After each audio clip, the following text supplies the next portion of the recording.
There are no solutions, only trade-offs. Every era has its problem solvers. People convinced they've finally found the answer. The plan that will fix what's broken. The intervention that will straighten out a messy world.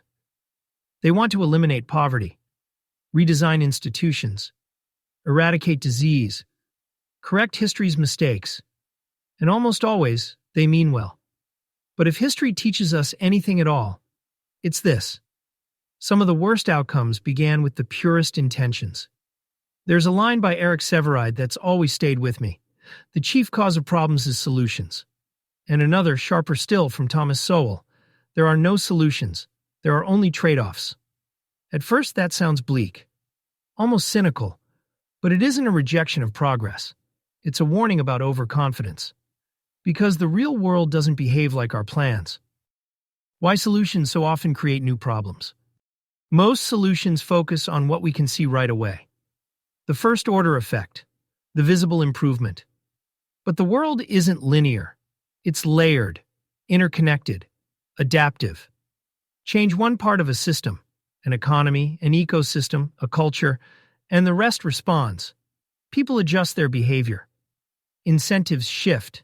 Feedback loops kick in. And the consequences we didn't model, the second and third-order effects, are usually the ones that matter most. They arrive late, quietly, often after the applause has faded. Good intentions, bad outcomes. History is full of examples. Cane toads were introduced in Australia to protect crops. They became a toxic invasive species. DDT helped control malaria. It also devastated bird populations and ecosystems. Rent control aimed to make housing affordable. It discouraged maintenance and construction, worsening shortages. Prohibition was meant to reduce alcohol abuse. It fueled organized crime and poisoned consumers. Opioids were prescribed compassionately for pain. They triggered a devastating addiction crisis. The Aral Sea was sacrificed to increase cotton yields. An entire sea vanished, along with livelihoods and ecosystems. Different domains, same pattern. Good intentions, linear thinking, blindness to incentives, and a failure to ask, and then what? A discipline, not a plan. If there's wisdom here, it's not in abandoning improvement. It's in cultivating restraint, in asking harder questions before acting. Before any major intervention, pause and ask, what problem are we actually trying to solve? Who benefits? Who pays? What are we giving up? What might break later? How will this fail? And if it does, can we reverse course? Because solutions that can't be undone are often the most dangerous kind.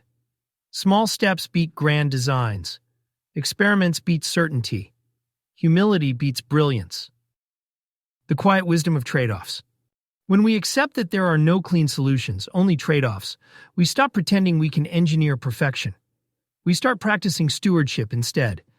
Careful, attentive, willing to revise, not asking how to fix the world once and for all, but how to do a little less harm, a little more good, and stay alert to what reality tells us next. That kind of humility may not feel heroic, but it's how real progress actually survives.